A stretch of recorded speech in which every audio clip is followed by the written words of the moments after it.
मेरा नाम दिविशा पाठक है। कविताएं लिखती हूँ।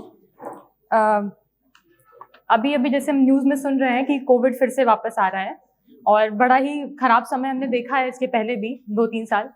तो बहुत लोग मतलब हमें छोड़ के चले गए।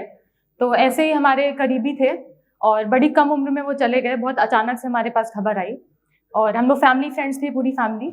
उनकी 2 बेटियां हैं, बहुत छोटी छोटी, एक तो 3 साल की थी, एक थोड़ी क्लास 8 में रही होगी।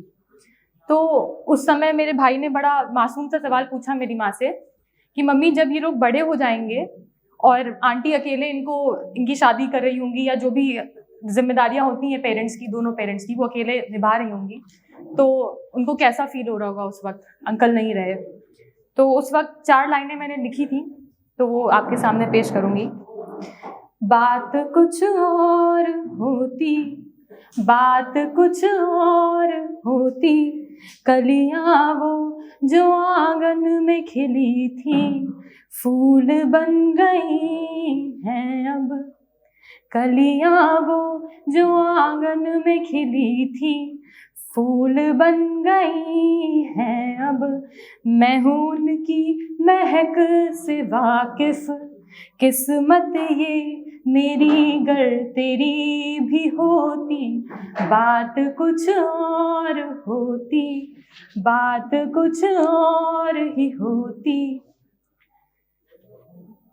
एक छोटी सी कविता है, सिर्फ 4 लाइनों की।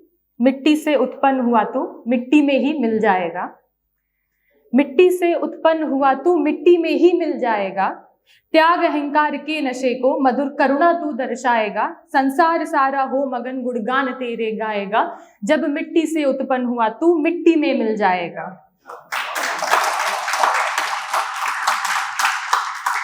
कंटकों के शर बिछे हों, कंटक मतलब कांटे, कंटकों के शर बिछे हों या अकंटक हो मार्ग तेरा।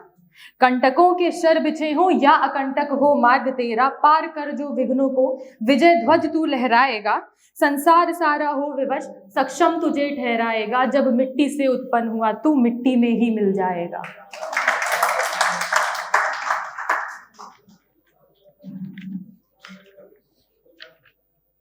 हम सब कहीं ना कहीं लाइफ के उस स्टेज पे आ चुके हैं। कॉलेज खत्म होने को है, किसी का कॉलेज खत्म हो चुका है, स्कूल लाइफ ओवर हो चुकी है। तो एक मेमोरी जो हम बचपन में सुनते थे ना, यादें, हमारे बड़े बोलते थे कि हमारी यादें, ऐसा होता था, वैसा करते थे।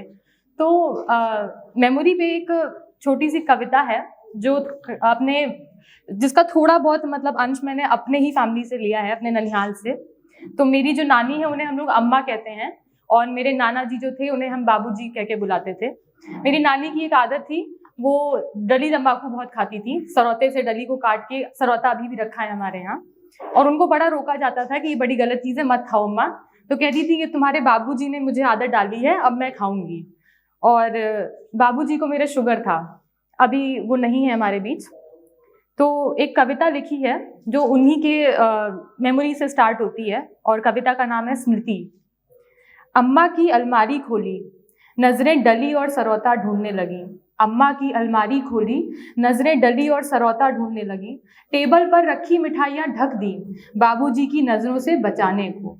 ग्रीष्म ऋतु है आई, 5 बजे मुहारे पर दौड़ी काका संग खेत से मकई लाने को। माँ ने आवाज लगाई, अरे ओ स्मृति, दिया बत्ती कर दे, हो चली है गोधुली। गोधुली, हम सब लखनऊ से ही हैं, अवधी हैं। गोधुली शाम की बेरा को कहा जाता है जिस समय हमें दिया जलाना होता है अपने घर में। तो माँ ने आवाज लगाई, अरे ओ स्मृति, दिया बत्ती कर दे, हो चली है गोधुली। सुनकर लौटी मैं अपने याद शहर से, अलमारी से भोग का मेवा निकाला। अम्मा डली तंबाकू साल भर से नहीं खाती अब।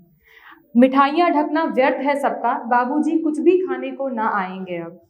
काका का है अब अपने गांव में बसेरा, खेत की बंधिया माटी में मकई कहाँ उगती है। बेवक्त बेबात बिन बताए चली आती हैं यादें, समुंदर की लहर हो जैसे। काली घटाएं सावन में है फैली, जल तरंग ने फिर तालाब बनाया है, जिसमें मेरी कागज की नौका मस्ती में है तैरी। वसंत ऋतु का आगमन है, प्रमाण में कलियां हैं खिली हर डाली। भागी मैं जीजी के कमरे, क्यारी जो सजानी है। माँ ने आवाज लगाई, अरे ओ स्मृति, दिया बत्ती कर दे, हो चली है गोधली। सुनकर लौटी मैं अपने याद शहर से, नौका भैया ने नहीं मैंने है बनाई। भैया ने सरहद की रक्षा की कसम है खाई। जीजी का कमरा अब है खाली, मेहंदी रचवा के माँ पापा ने कर दी है विदाई। बेवक्त बेबात बिन बताए चली आती हैं यादें, समुद्र की लहर हो जैसे। सावन फिर है आया ग्रीष्म को कर पार, सावन फिर है आया ग्रीष्म को कर पार। माँ की आवाज जो हर बार मुझे याद शहर से लौटा लाती थी, इस बार वो भी ना दी सुनाई। मेरे जीवन के इंद्रधनुष से लाल रंग है मिट गया, वसंत भी पतझड़ सा खड़ा मुझे है ताक रहा। मेरा जीवन तो अब ऐसे है जैसे सावन हरे न भादो सूखे। Thank you so much.